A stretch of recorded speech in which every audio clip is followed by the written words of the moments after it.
Electromagnetic induction में हम आज पढ़ेंगे अबाउट द, फिर से इंड्यूस्ड इलेक्ट्रिक फील्ड का ही कॉन्सेप्ट है, लेकिन इसमें ये कैसा क्वेश्चन दिया है इसको जरा ध्यान से देखिए। हमें यहाँ पर दी है मैग्नेटिक फील्ड, ओके, और इसके अंदर एक हमने स्क्वायर लूप रख दिया। इसको ध्यान से देखो, ठीक है। और इसके अंदर बेटे है मैग्नेटिक फील्ड, ये पूरे सर्कुलर रीजन के अंदर मैग्नेटिक फील्ड है, ओके। इस तरह से आपको बोला गया है कि square loop is kept in the cylindrical magnetic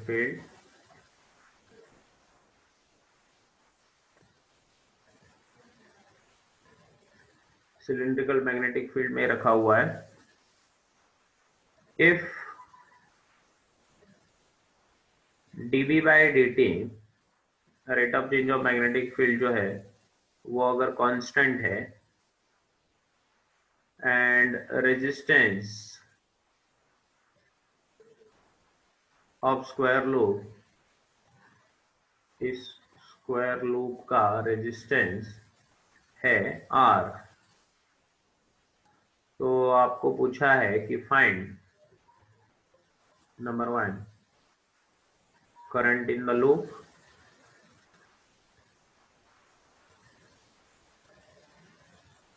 और दूसरा पोटेंशियल डिफरेंस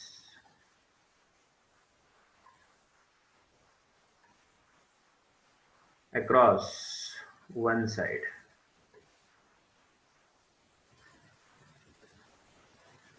क्वेश्चन को ध्यान से देखिए, किस तरह का क्वेश्चन हमें दिया है। तो ये सिलेंड्रिकल मैग्नेटिक फील्ड है और जिसके अंदर हमने एक स्क्वायर लूप रख दिया, ठीक है। और आपसे बोला है कि अगर dB बाई dt आपका है constant, rate of change of magnetic field अगर कांस्टेंट है और रेजिस्टेंस स्क्वायर लूप का है R, तो इस लूप में कितना करंट प्रोड्यूस होगा, ये क्वेश्चन है। इसके डायमेंशंस, हाँ इसके डायमेंशंस भी हमें पता होने चाहिए। इसका साइड, इसका साइड है A, स्क्वायर लूप है ये, इसका साइड है A। तो अब आपको ढूंढना है इसमें कितना करंट फ्लो होगा, राइट। तो कर पाएंगे? चलिए ट्राई करते हैं, ओके। तो सबसे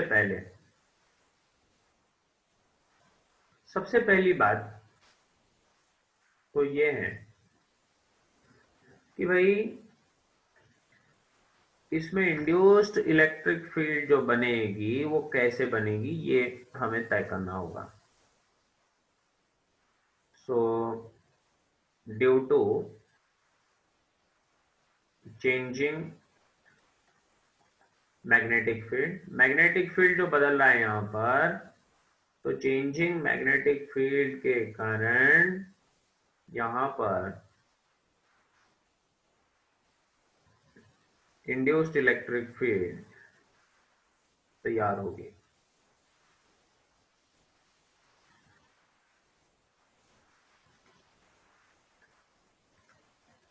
ठीक है। अब आप बोलोगे सर इसको तो हमने पहले कैलकुलेट किया है, याद है आपको कि ये जो लूप है, तो लूप के अंदर मैग्नेटिक फील्ड बदल रही है, तो हम इसको फैराडे के लॉ से कर सकते हैं। By Faraday law also we can do it, है ना। सो बाय फैराडेज लॉज हमें ये पता है कि E इक्वल्स टू EMF जो इंड्यूस होगा d phi by d t सी होगा, ठीक है। अब d phi by d t अगर देखा जाए तो ये बन जाएगा d by d t of magnetic field into area ds। तो ये बनेगा d B by d t, और इसका एरिया क्या होगा, ए स्क्वायर, स्क्वायर है ना ये, ठीक है। और ये d B by d t constant है, तो ये बनेगा के ए स्क्वायर, ये ईएमएफ बना। तो ईएमएफ को तो आसानी से ढूंढ लिया। ईएमएफ जब आ जाएगा तो करंट क्या होगा, तो बिल्कुल आसान है। तो मैं बोल दूंगा कि भाई current I is equals to E upon R, और इसीलिए ए स्क्वायर के डिवाइड बाय आर। तो यहां तक किसी को कोई भी दिक्कत नहीं होनी चाहिए, है ना। ये आसान सी चीज है समझने के लिए, राइट। लेकिन अब दिक्कत आगे चालू हो जाएगी, ठीक है। अब बेटे अगर हम ध्यान दें, अब सेकेंड चीज जो ढूंढनी है हमें, potential difference across one side. तो जो इंड्यूस्ड ईएमएफ होगा, तो मैं बोल दूंगा कि टोटल ईएमएफ जो हुआ, टोटल ईएमएफ जो बना वो अगर है के a square, so EMF in one side, कोई भी एक साइड ले लो, in one side of the loop, E जो बनेगा, E1 नाम दे देंगे उसको, ये बनेगा E अपॉन 4।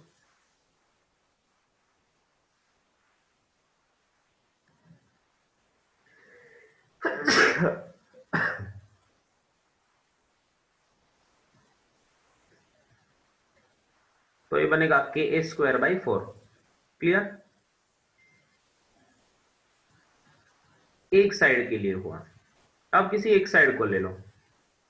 तो अगर मान लो कि मैंने इस साइड को कंसिडर किया, और इस साइड में यहां पर इसका जो रेजिस्टेंस होगा वो कंसिडर कर रहा हूं, और इसका ईएमएफ भी मैं कंसिडर कर रहा हूं। तो ये एक साइड ले लिया मैंने, क्योंकि ध्यान से देखिए, ये जो एक साइड है, मान लो कि ये साइड है आपका ए बी, ये ए बी साइड है, तो ए बी साइड को कुछ ना कुछ तो रेजिस्टेंस है, और उसमें ईएमएफ भी जनरेट हुआ है। तो मुझे लिखना पड़ेगा कि अगर ये ए बी साइड है, तो इसमें इसका रेजिस्टेंस कितना होना चाहिए, R/4 होना चाहिए, यस और नो।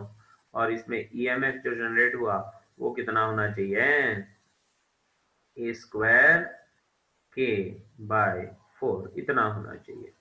क्लियर। दूसरा चीज कि इसमें करंट जो फ्लो होगा, तो वो ए से लेकर बी तक फ्लो होगा ऐसे, और ये करंट है आई, जिसको हमने कैलकुलेट कर लिया, ए स्क्वायर के अपॉन आर, ठीक है। तो अगर हम इसको ध्यान से देखें, तो इसको केवीएल अप्लाई कर देंगे। सो बाय अप्लाइंग केवीएल,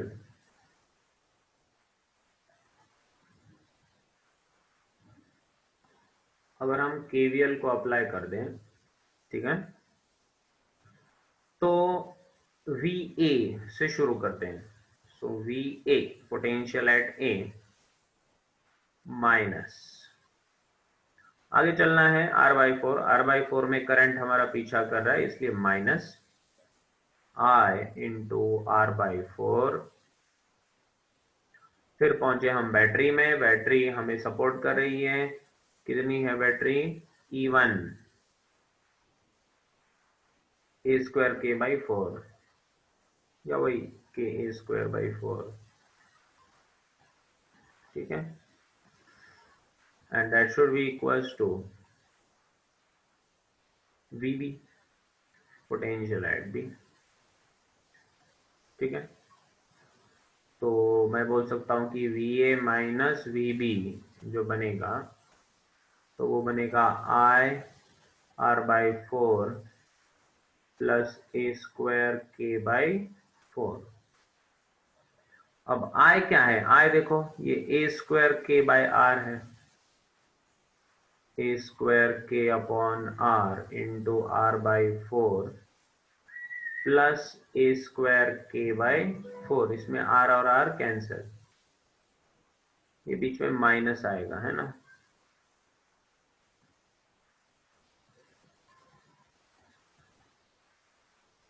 तो ये बन जाएगा माइनस, ये भी माइनस।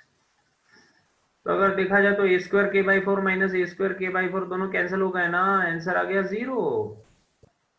ओहो, VA minus VB equals to 0, ये एक शॉकिंग रिजल्ट है, इट्स अ शॉकिंग रिजल्ट।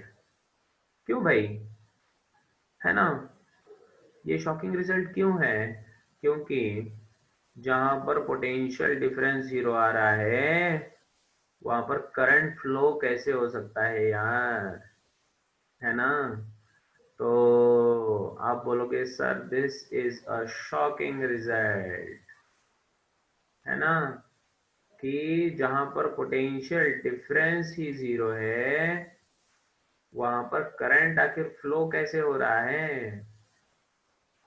तो इसका जो रीजन है, इसका रीजन ये है कि पोटेंशियल डिफरेंस भले ही 0 हो इन दो एंड्स के बीच में, लेकिन जो करंट फ्लो हो रहा है, current is flowing due to the induced electric field. Okay, तो इसमें इंपॉर्टेंट पॉइंट कुछ लिखने पड़ेंगे हमें, ठीक है। तो पहला point, here potential difference between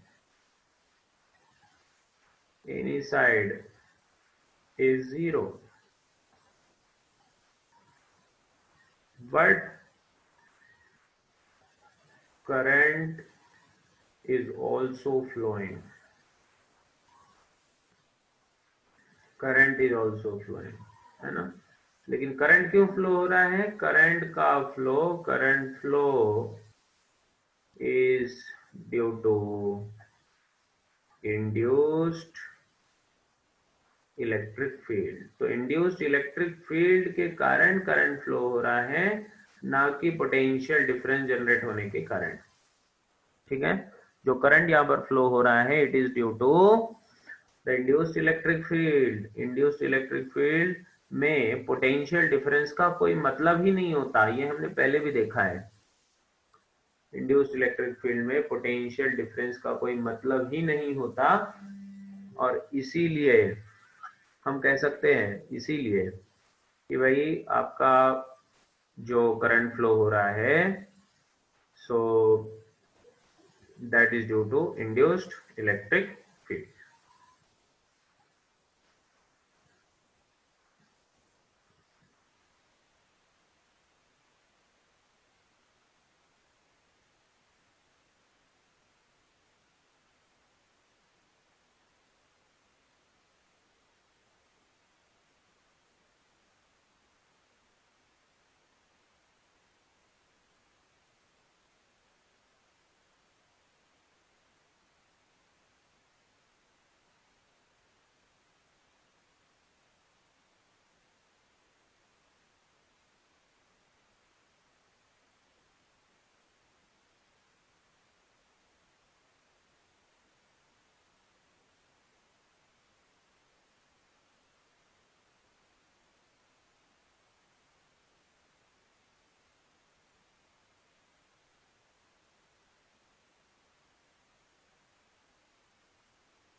तो ये अब क्लियर हो गया सबको, ठीक है। अब हम आगे बढ़े।